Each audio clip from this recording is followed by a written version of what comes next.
فرزند زہرا یہ حالات برے ہیں۔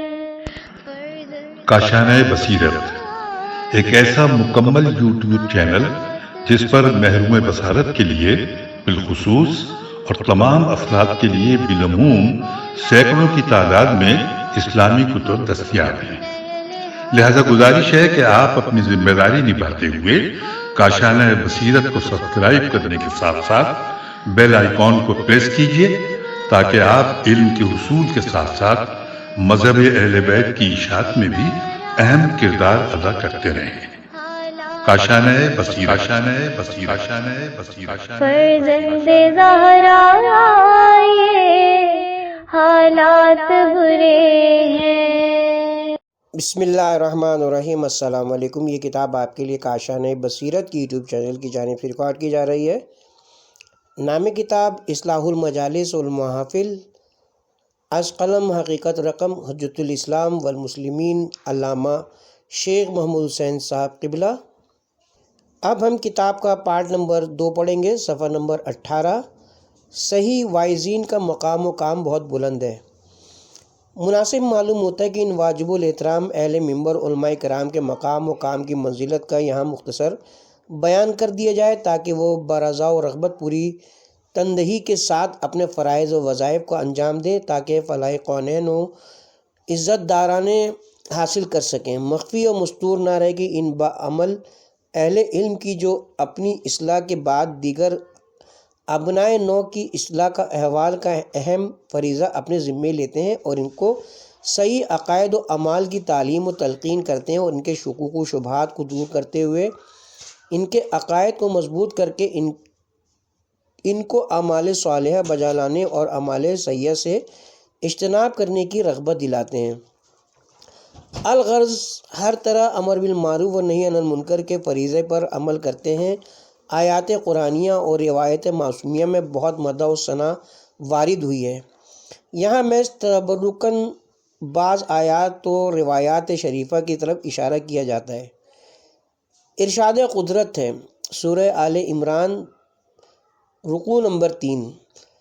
ضروری ہے کہ تم میں سے ہمیشہ ایک گروہ ایسا ہو جو دعوت الی الخیر دے، امر بالمعروف اور نہی عن المنکر کرے۔ ایسا گروہ ہی کامرانی حاصل کرنے والا ہے۔ یہی ایک آیت مبارکہ ہی ایسے لوگوں کی جلالت قدر کو روشن کرنے کے لیے کافی ہے۔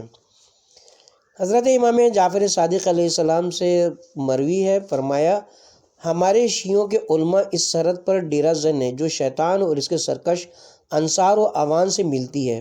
وہ علماء شیطانوں اور ان کے پیروکار خارجیوں اور ناصبیوں کو ہمارے کمزور شیعوں پر خروج کرنے اور ان پر مسلط ہونے سے روکتے ہیں۔ آگاہ ہو کہ ہمارے شیعہ علماء سے جو شخص اس مہم کو سر کرنے کے لیے سینہ سپر ہو جائے وہ ترک و خضر کے کفار سے جہاد کرنے والوں سے ہزار در ہزار مرتبہ افضل و اعلیٰ ہے، کیونکہ یہ عالم دین ہمارے محبوں کے دین کی حفاظت کرتا ہے اور وہ مجاہد ان کے بدنوں کی حفاظت کرتا ہے۔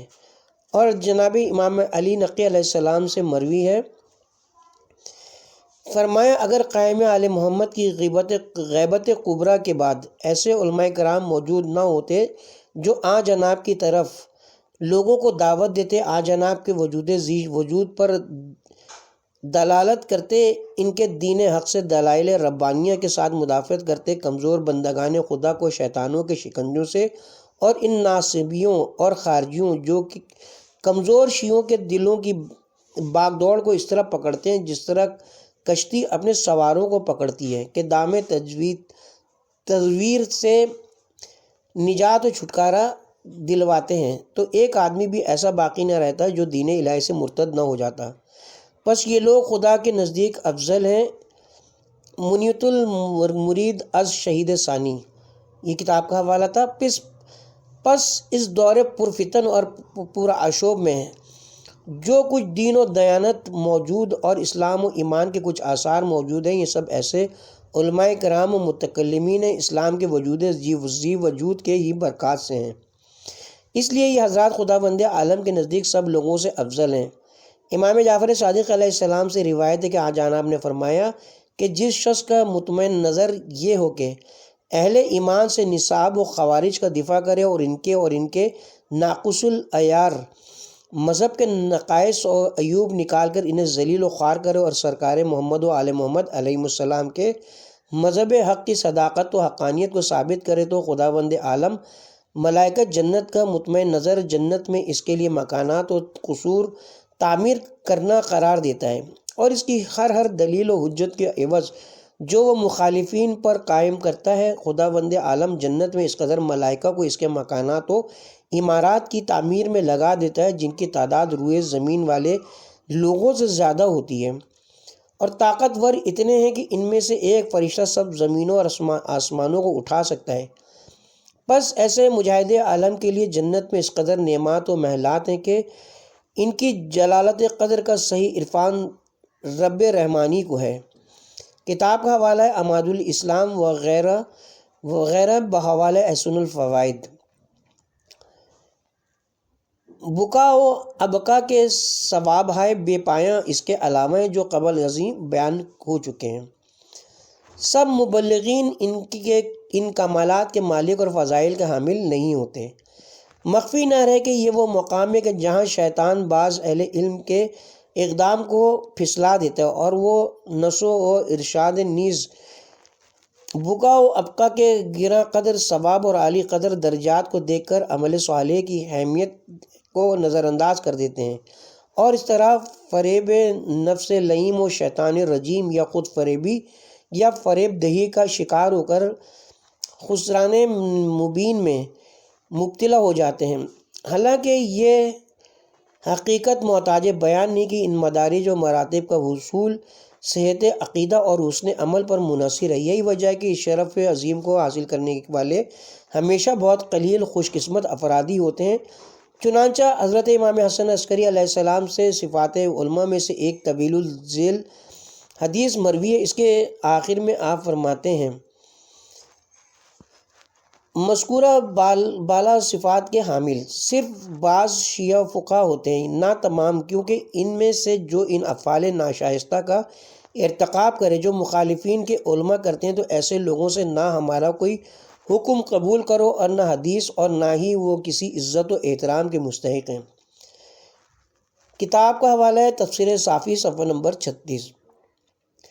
حضرت صلی اللہ علیہ وآلہ وسلم سے دریافت کیا جاتا ہے نبیوں کے بعد تمام لوگوں سے بہتر کون ہے؟ فرمایا با عمل اہل علم۔ پھر سائل نے عرض کیا شیطان کے بعد بدترین خلائق کون ہے؟ فرمایا بد عمل اہل علم۔ حضرت صادق علیہ السلام فرماتے ہیں بروز قیامت تمام لوگوں سے زیادہ حسرت و ندامت میں وہ اہل علم ہوگا جس نے اپنے علم کے مطابق عمل نہ کیا ہوگا۔ کتاب کا حوالہ اصول کافی۔ سچ ہے فضیلت جو بڑی تھی تو مصیبت بھی بڑی ہے۔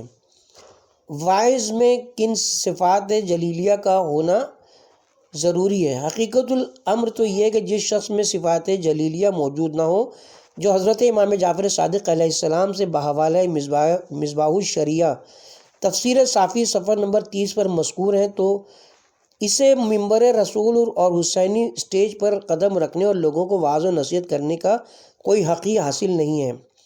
جناب فرماتے ہیں کوئی بھی شخص جب تک اپنے وسواس نفسانیہ اور نفس کے آفات و خیالات شہوانیہ سے گلو خلاصی نہ کرا لے اور شیطان کو شکست دے کر خدا کی پناہ گاہ اور امان میں داخل نہ ہو جائے، اس وقت تک وہ امر بالمعروف اور نہی عن المنکر کا فریضہ انجام دینے کی صلاحیت نہیں رکھتا، کیونکہ وہ جب تک ان صفات کا حامل نہ ہوگا تو جو کچھ بھی کہے گا وہ اس کے برخلاف حجت ہوگا اور لوگ اس سے فائدہ بھی حاصل نہیں کر سکیں گے۔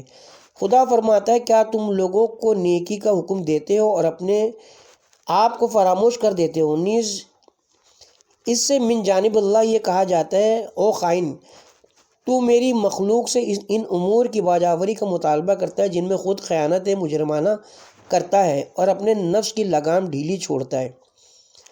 ہم ذاکرین کی ذات کے نہیں بلکہ ان کی بعض صفات کے مخالف ہیں۔ ہم نے اپنے مشہور مضمون حرمت غنا اور اسلام میں واشگاف الفاظ میں اس بات کا اعتراف کیا ہے اگر ہماری قومی قیادت کا ایک پہیہ علماء عزائم ہے تو اس کا دوسرا پہیہ ذاکرین کرام ہے۔ ہمیں ان کے وجود سے اختلاف ہے اور نہ ہو سکتا ہے، اور نہ ان کے بعض خدمات کا انکار ہے۔ ہاں اگر کچھ اختلاف ہے تو وہ صرف ان کی بعض صفات یا ان کی موجودہ روش و رفتار سے ہے۔ ہم ان کی اصلاح چاہتے ہیں نہ استحصال، اور یہ چاہتے ہیں کہ ان حضرات پر واضح کریں کہ ان کا حقیقی مقام اور کام کتنا عظیم ہے، تاکہ وہ اسے سمجھنے اور پھر اس سے عہدہ برا ہونے کی صحیح کر سکیں، اور ان کا وجود قوم کے لیے مفید سے مفید تر ہو سکے۔ کوئی باب خبر و بصیرت انسان حتیٰ کہ خود ذاکرین کرام بھی اس حقیقت کا انکار نہیں کر سکتے کہ سرکار سید الشہداء کے حقیقی ذاکرین کی جو شان ہونی چاہیے اور ان کی سیرت و کردار کا جو معیار ہونا چاہیے، بدقسمتی سے اب اس گروہ کی اکثریت اس معیار پر پوری نہیں اترتی، اور یہی حال اکثر واعظین کرام کا بھی ہے، الا ماشاء اللہ۔ حقیقی ذاکران حسین علیہ السلام کا مقام بہت بلند ہے، اس میں کوئی شک نہیں کہ حقیقی ذاکرین حسین کا مقام بہت بلند ہے اور وہ عزت و احترام کے مستحق ہیں، اور ان کو قومی حلقوں میں بہت عزت اور وقت کی نگاہ سے دیکھا بھی جاتا ہے، اور یہ حقیقت بھی ظاہر ہے کہ ان کی عزت و منزلت ان کے ذاتی کمالات اور محاسن کی بنا پر نہیں کی جاتی، بلکہ محض ذاکر حسین ہونے کی وجہ سے کی جاتی ہے۔ لیکن ان حضرات کو بھی یہ سوچنا چاہیے کہ ان کا منصب و مقام ان سے جن صفات و حالات کا متقاضی ہے، آیا وہ اسے پورا کر رہے ہیں؟ نہ سوچو گے تو پھر سوچو گے تم یہ چستیاں کب تک؟ سید الشہداء علیہ السلام کے غم میں رونے اور رلانے کی فضیلت ہم اس مضمون کے ابتدائی حصے میں بالتفصیل بیان کر چکے ہیں۔ جو احادیث سید الشہداء کے مصائب پر بکا یا ابکا کی فضیلت کے بارے میں وارد ہوئی ہیں، ان کی صداقت مسلم ہے۔ جب یہ عمل اس قدر گراں قدر ہے تو ہمارے ان قابل احترام حضرات کو بھی تو سوچنا چاہیے کہ آیا ان کا یہ عمل خیر محض قربتاً الی اللہ ہے، اور یہ جو فضائل و مصائب بیان کرتے ہیں، آیا وہ محض رضائی الہی اور خوشنودی خدا اور رسول اور ائمہ ہدیٰ علیہم السلام حاصل کرنے کے لیے کرتے ہیں؟ کہیں ان کا مدعا صرف جلب منفیت اور کسب معیشت یا اپنے فضل و کمال کا اظہار اور ذاتی نام و نمود کا اعلان تو نہیں ہے؟ ایسا تو نہیں ہے کہ یہ حضرات اس فن کو بغرض تجارت حاصل کر کے اس جن سے گرا مایا کو کوڑیوں کے دام فروخت کر رہے ہیں، جس کا بین ثبوت اس سے ملتا ہے کہ وہ اپنی اس متاع فن کا مومنین سے اس طرح سودا کرتے ہیں جس طرح ایک تاجر اپنی جنس کے بارے میں رد و بدل کرتا ہے۔ پہلے اجرت مقرر کی جاتی ہے اور بعد میں معمولی کمی و بیشی پر لڑائی و جھگڑا ہوتا ہے، جیسا کہ روزمرہ کا مشاہدہ شاہد ہے۔ ذاکرین کرام کی موجودہ روش اور رفتار پر تنقید۔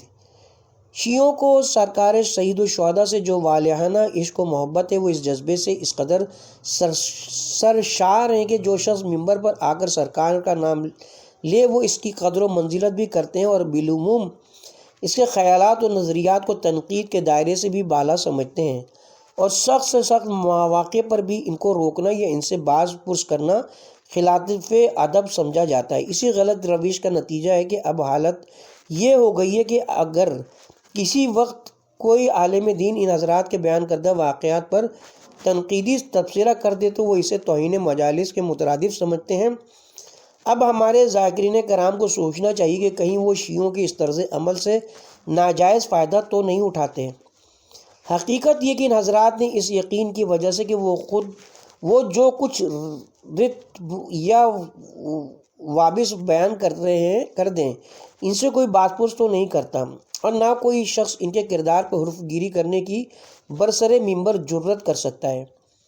اپنے اندر بلند صفات ذاکرین پیدا کرنے کی اہمیت کو بھی بالکل نظر انداز کر دیا ہے، اور واقعات کی جانچ پڑتال میں عرق ریزی کرنے کی ضرورت کو محسوس ہی نہیں کیا، اور محض عوام کو رونے رلانے کی خاطر علمی اکتساب کی زحمتوں اور مشقتوں سے بچنے کے لیے بلا تعمل سب ضعیف اور ناقابل وثوق روایات بلکہ من گھڑت واقعات کو بھی آزادی سے بیان کرنا شروع کر دیا۔ حالانکہ واقعات کربلا اس کے محتاج نہیں کہ سامعین کو رلانے کے لیے ان میں کچھ اضافہ کیا جائے، اور نہ ہی سرکار محمد و آل محمد کی ذوات قدسی صفات کو اس کی ضرورت ہے کہ ان کے متعلق روایت فضائل و مصائب و خلاف واقع تصرف اور بیجا حق و اصلاح کی جائے۔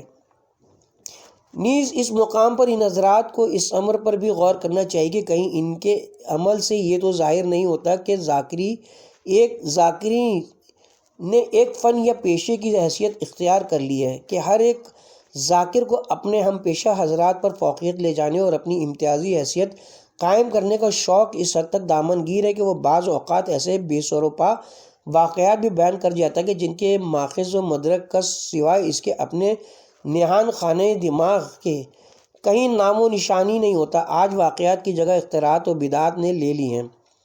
اگر یہ حقائق درست ہیں تو پھر ایسے حضرات کے لیے لمحہ فکریہ ہے کہ پھر ان کا یہ عمل کس طرح داخل عبادت اور یہ فعل کیوں کر ثواب آخرت حاصل کرنے کا ذریعہ بن سکتا ہے۔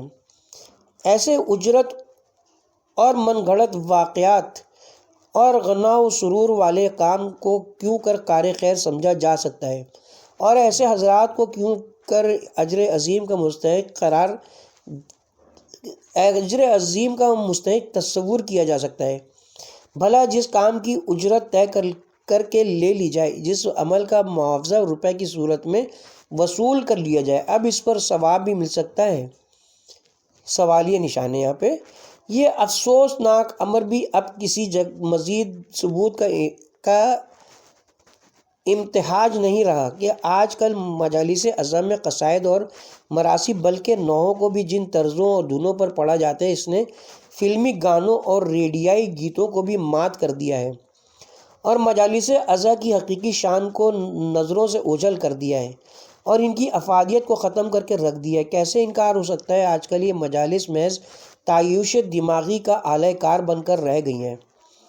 مومنین کہتے ہیں کہ ذاکرین نے اس رنگ میں رنگ دیا ہے اور ذاکرین کہتے ہیں کہ مومنین نے ہمیں یہ روش اختیار کرنے پر مجبور کیا ہے۔ اب کون حق بجانب ہے؟ ہم یہ فیصلہ کرنے سے قاصر ہیں۔ مجاہد اعظم بہر نو ان مجالس میں کیا اصلاح ہونی چاہیے، ان میں کیا کیا خرابیاں ہیں جن کا ازالہ ضروری ہے، اس امر کی تفصیل ذیل میں ملاحظہ فرمائیں۔ پہلی اصلاح اخلاص کی ضرورت اور اہمیت۔ ارباب بصیرت جانتے ہیں کہ کوئی عمل ہو یا عبادت، وہ اس وقت تک صحیح معنوں میں عبادت قرار نہیں پاتی جب تک اس میں خلوص نیت نہ ہو، یعنی ضروری ہے کہ وہ عبادت ہر قسم کے دنیاوی اغراض فاسدہ اور جذبہ ریا و سما سے منزہ و مبرہ اور قربتاً اللہ و خالصاً بوحی اللہ ہو، جیسا کہ ارشاد قدرت ہے۔ ان لوگوں کو نہیں حکم دیا گیا مگر اس بات کا کہ وہ خلوص کے ساتھ خداوند عالم کی عبادت و پرستش کریں۔ سورہ بینہ پارہ نمبر 20 رکوع نمبر 23 پارہ نمبر 30 معاف کیجیے گا۔ ان لوگوں کو نہیں حکم دیا جو شخص اپنے پروردگار کی خوشنودی کا طلبگار ہے، اسے چاہیے کہ عمل صالح بجا لائے اور اپنے رب کی عبادت میں کسی غیر کو شریک نہ قرار دے۔ سورہ کہف رکوع نمبر 3۔ جناب پیغمبر اسلام صلی اللہ علیہ وسلم فرماتے ہیں، تمام لوگ اخروی طور پر ہلاک ہو جائیں گے سوائے جاننے والوں کے، اور جاننے والے بھی ہلاک ہو جائیں گے سوائے مخلصین کے، اور مخلصین ہر وقت خطرے میں ہیں کہ ادھر نیت و اخلاص میں فرق آیا اور ادھر ان کے عمل کی ناؤ ڈوبی۔ اخلاصی وہ روح عمل و عبادت ہے کہ اس کی موجودگی میں عمل اتنا گراں قیمت بن جاتا ہے کہ اس کی کوئی قیمت مقرر نہیں کی جا سکتی، اور اس کے نہ ہونے کی صورت میں وہ عمل اتنا پست اور حقیر ہو جاتا ہے کہ اس کی کوئی بھی قدر و قیمت باقی نہیں رہتی۔ ہر عالم و عامل کے ساتھ اس کی نیت کے مطابق سلوک کیا جائے گا اور اس کے اخلاق کے موافقی اس کو سزا یا جزا دی جائے گی، کیونکہ تمام جذبہ قربت و اخلاص میں برابر نہیں ہوتے ہیں۔ ارشاد ربانی ہے، تم میں سے کچھ وہ ہیں جو عمل کر کے محض دنیا کے طلبگار ہیں اور کچھ وہ ہیں جو آخرت کے چاہنے والے ہیں۔ حضرت امام جعفر صادق علیہ السلام فرماتے ہیں، جو شخص علوم آخرت علوم دینیا میں سے کسی علم کو اس لیے حاصل کرے کہ اس کے ذریعے مال و متاع دنیاوی کو حاصل کرے تو ایسا شخص جنت کی خوشبو بھی نہ سونگھ سکے گا۔ سرائر ابن ادریسی ہلی علیہ رحمہ۔ حقائق ان مجالس و محافل کے منعقد کرنے، رونے رلانے کا ثواب اور ان میں مال و منال خرچ کرنے کی جزا اسی وقت بارگاہ رب العزت سے ملے گی جب یہ عمل ہر قسم کے ذاتی اغراض فاسدہ، جن کا تفصیلی ذکر ذیل میں آ رہا ہے، کہ علائق سے پاک و صاف اور محض خوشنودی خدا و رسول اور ائمہ ہدیٰ علیہم السلام حاصل کرنے کے لیے کیا جائے، ورنہ یہ عمل ایک کاغذی پھول ہوگا جس میں خوشبو نہ ہو، ایک جسم ہوگا جس میں روح نہ ہو، اور ایک بیکار ڈھانچہ ہوگا جس میں حقیقت کی کوئی خو نہ ہو۔ ایک تلخ حقیقت کا اظہار۔ اس تلخ حقیقت کا اظہار ہم بڑے قلبی دکھ و درد کے ساتھ کرنے پر مجبور ہیں کہ موجودہ دور میں مجالس و محافل کے اندر اسی اخلاص کی جن سے گرانمایہ کا فقدان نظر آتا ہے، اور پڑھنے اور سننے نیز پڑھوانے والوں کی اکثریت کا دامن اس جوہر آبدار اور دوز شہسوار سے تہی دکھائی دیتا ہے۔ چونکہ ہم نے یہ ایک بہت بڑا دعویٰ کیا ہے، اس لیے اگرچہ اس تلخ حقیقت کا اثبات اس دور میں دلائل و براہین کا محتاج نہیں، بلکہ کیونکہ یہ امر البتہ چونکہ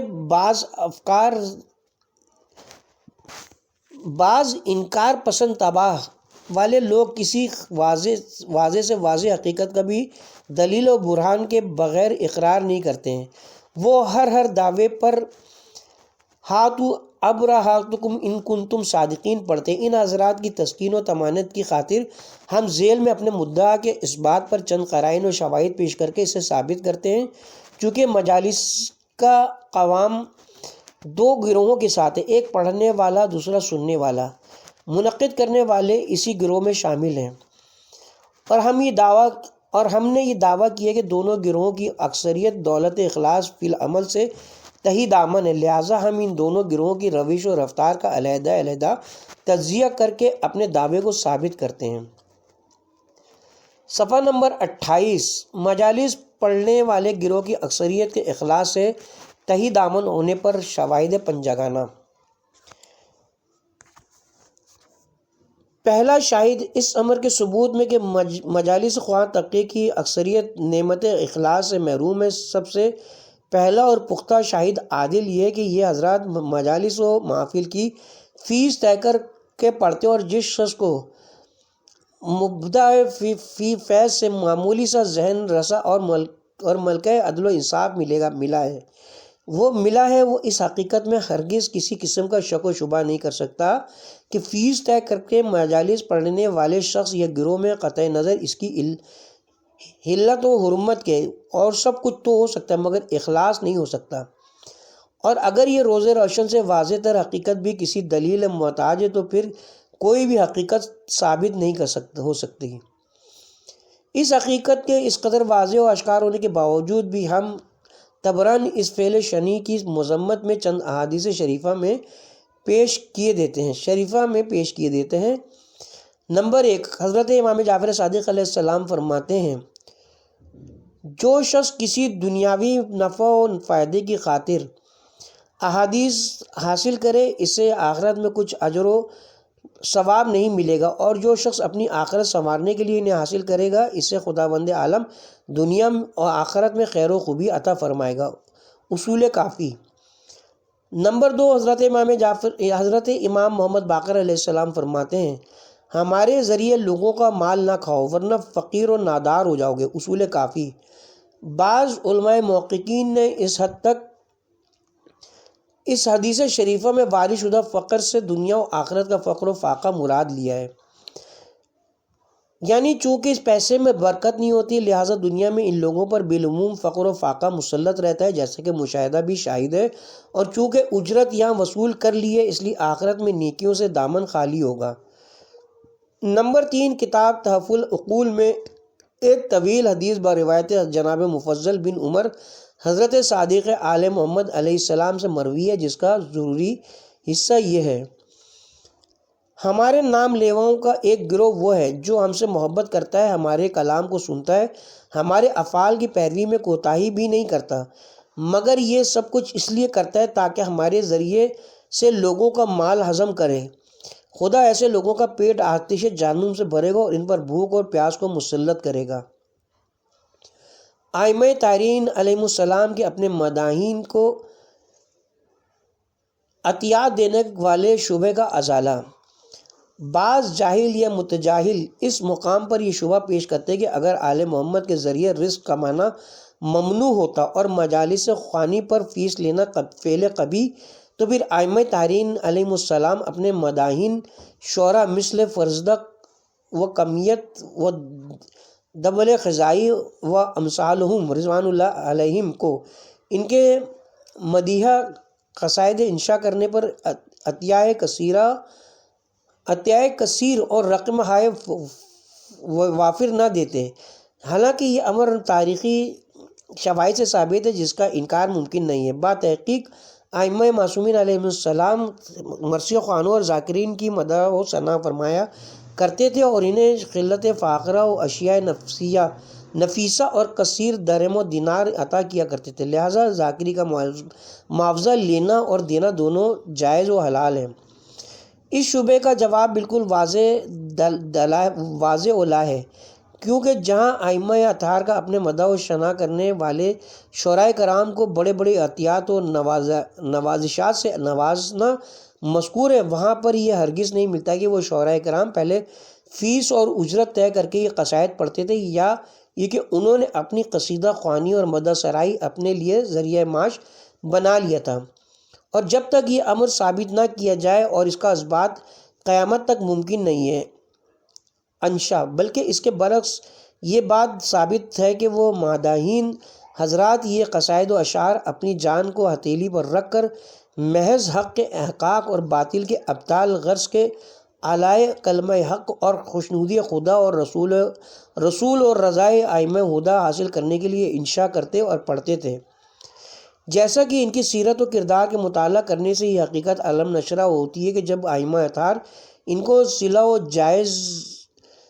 جائزہ عطا فرماتے تھے تو وہ اس کے قبول کرنے میں عذر و معذرت اور پس و پیش کرتے ہوئے عرض کرتے کہ ہم نے یہ کام کسی دنیاوی انعام و اکرام کے طمع و لالچ کے ماتحت انجام نہیں دیا، مگر ائمہ طاہرین کے حکم اور اصرار سے مجبور ہو کر قبول کر لیتے تھے، اور بعد بھائی ہم اپنے آبا و انکار پر مصر رہتے تھے۔ چنانچہ رسالہ نصیرۃ الذاکرین جو کہ ذاکرین کی بیجا حمایت میں لکھا گیا ہے کہ صفحہ 58 سے لے کر صفحہ 64 تک بذیل عنوان در ذکر عطیات ائمہ طاہرین علیہ السلام برائے شعراء ذاکرین، اس قسم کے متعدد واقعات درج اس سلسلے کا آخری واقعہ یہ لکھا ہے۔ کمیت شاعر نے جب قصیدہ ہاشمیہ پڑھا تو عبداللہ بن حسن نے اس کو 4000 درہم کی زمین پر قبالہ لکھ دیا۔ آخر جب اس نے زمین کو قبول نہ کیا تو پھر حضرت عبداللہ نے ایک چمڑے کا کپڑا اٹھایا اور اس کے چاروں گوشے لڑکوں کے ہاتھ میں دیے اور بنی ہاشم کے گھروں میں گردش کی اور کہا، بنی ہاشم یہ کمیت شاعر ہے جس نے تمہاری شان میں اس وقت قصیدہ لکھا ہے جبکہ لوگ تمہارے فضائل کے ذکر سے سکوت کر چکے ہیں، اور جس نے اپنا خون بنی امیہ کے نزدیک معرض خطر میں ڈال دیا، پس جو کچھ ممکن ہو سکے اس کو صلہ دو۔ تو بنی ہاشم جو کچھ ممکن ہوتا تھا درہم و دینار اس جامع پوست میں ڈالتے جاتے تھے۔ پھر ہاشمی عورتوں کو خبر کی گئی، ان سے بھی جو کچھ ہو سکا انہوں نے عطا کیا، حتیٰ کہ اپنے زیورات بھی اتار کے اس کے دامن میں ڈال دیے، یہاں تک کہ کمیت کے لیے 1,00,000 درہم جمع ہو گئے۔ اور پھر بھی کہا، اے کمیت ہم تجھ سے معذرت چاہتے ہیں، ہم دشمنوں کی دولت کے زمانے میں ہیں، ہم نے جو کچھ جمع کیا ہے وہ بہت کم ہے، حتیٰ کہ اس میں مقدورات کے زیور بھی شامل ہیں جیسا کہ تو دیکھ رہا ہے، اور اس میں سے اپنے زمانے میں استناد کر تو کمیت نے کہا، میرے ماں باپ آپ حضرات پر قربان ہو، آپ نے جو کچھ عطا فرمایا وہ بہت زیادہ، اور میری غرض تو تمہاری مدد سے اللہ اور رسول کی رضامندی ہے، میں تجھ سے نہیں لیتا، یہ سب کچھ ان کے صاحبوں کو واپس کر دو۔ حضرت عبداللہ نے ہر چند کوشش فرمائی لیکن اس نے قبول نہ کیا۔ نصرت الذاکرین صفحہ نمبر 62-63 طبع لال پور۔ اب با انصاف ناظرین فرمائیں کہ اس واقعے سے ان تاجران خون حسین کی تردید ہوتی ہے، یہ تائید۔ جو اہل ایمان کی عورتوں کے زیورات تو پوجا، وہ تو کہتے ہیں کہ خود اپنی عورتیں بھی فروخت کرنا پڑے کرو مگر ہماری مقررہ فیس میں کمی نہ کرو۔ ایک اور منبر کے اجارہ دار لکھتے ہیں اگر کوئی شخص بخوشی بطور نذرانہ نہ دے تو بطور جبرانہ وصول کیا جائے۔ ذاکری کا شرعی مقام صفحہ نمبر 47۔ سبحان اللہ۔